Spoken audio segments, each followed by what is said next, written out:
Oke, salam sejahtera bagi kita semuanya. Semoga kita semuanya dalam keadaan sehat.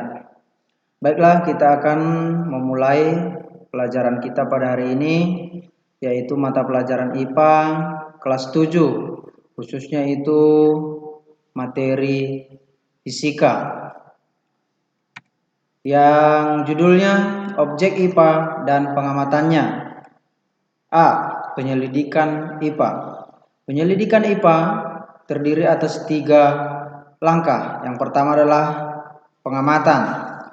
Pengamatan adalah melakukan pengukuran dengan alat ukur yang sesuai untuk mengumpulkan data dan informasi dengan menggunakan panca indera. Kemudian langkah yang kedua adalah membuat referensi. Membuat referensi itu yaitu merumuskan penjelasan berdasarkan pengamatan yang telah kita lakukan. Penjelasan ini digunakan untuk mengumpulkan pola-pola atau hubungan antar aspek yang kita amati dan membuat perkiraan. Kemudian langkah yang ketiga adalah mengomunikasikan. Dalam mengomunikasikan ini artinya kita menyampaikan atau menginformasikan hasil penyelidikan kita, baik itu secara lisan maupun tulisan.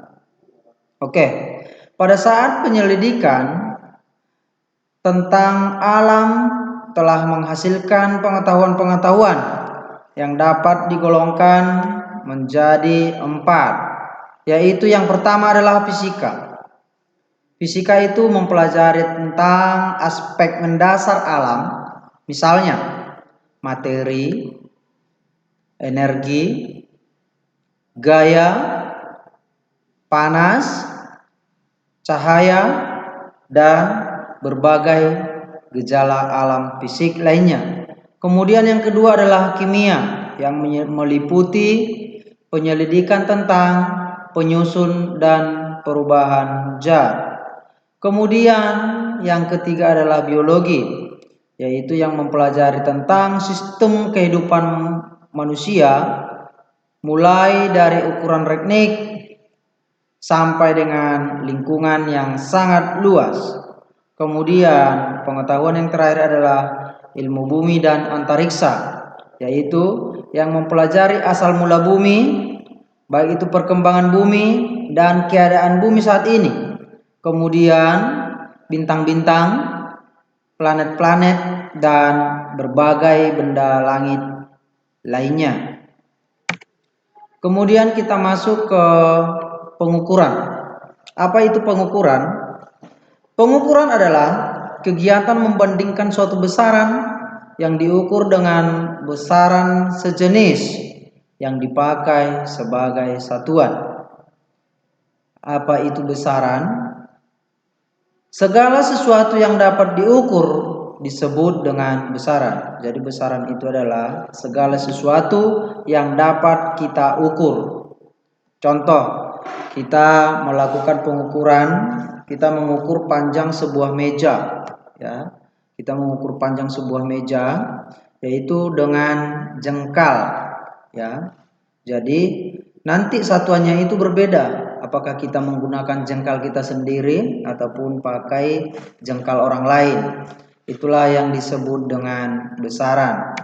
Kemudian dalam fisika ada 7 besaran pokok dan besaran tambahan. Ketujuh besaran pokok itu yang pertama adalah panjang, satuannya meter, simbolnya M. Kemudian besaran yang kedua adalah massa, satuannya adalah kilogram, simbol satuannya adalah kg. Besaran yang ketiga adalah waktu, satuannya adalah sekon, simbol satuan adalah S. Yang keempat adalah kuat arus, satuannya adalah ampere, simbol satuan adalah A. Yang kelima adalah suhu, satuannya adalah Kelvin, simbol satuan adalah K. Besaran yang keenam adalah jumlah zat, satuannya adalah mol, simbolnya juga mol. Dan besaran yang terakhir adalah intensitas cahaya, satuannya kandela. Simbol satuannya adalah CD.